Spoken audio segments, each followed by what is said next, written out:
जगन्नाथपुरी के एक भक्त की कथा है। एक भक्त था, उसके स्वप्न में जगन्नाथ जी आते थे। वो इतना रोता था मंदिर के बाहर खड़े होकर के।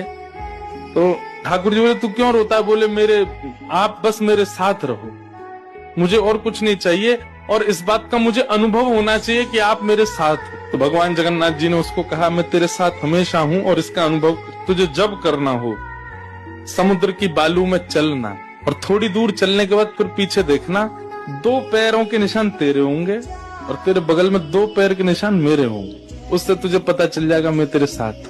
अब तो वो रोज जाता, समुद्र के तट पर चल के देखता, थोड़ी दूर चलता तो 2 पैर के निशान उसके और बगल में छोटे छोटे चरण भगवान के।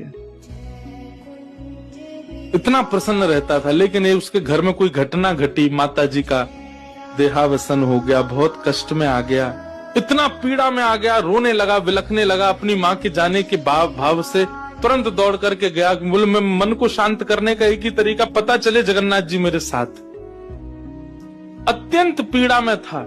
जैसे ही समुद्र के तट पर चल रहा था, रो रहा था बहुत तेज तेज। पीछे मुड़ करके उसने देखा तो 2 ही पैरों के चिन्ह थे। जगन्नाथ मंदिर के बाहर जाकर बोला, मैं समझ गया, मेरी माँ का देहावसन इसलिए हुआ क्योंकि आप मुझे छोड़ के चले गए हो। अब आप मेरे साथ में नहीं हो। आपने कुछ दिन मेरा संग किया, उसके बाद मुझे अकेला छोड़ दिया। नाथ, आप ऐसा कैसे कर सकते? मुझसे क्या अपराध हुआ? रोने लगा, बिलखने लगा। जगन्नाथ जी रात्रि में फिर स्वप्न में आए। क्यों रो रहा था?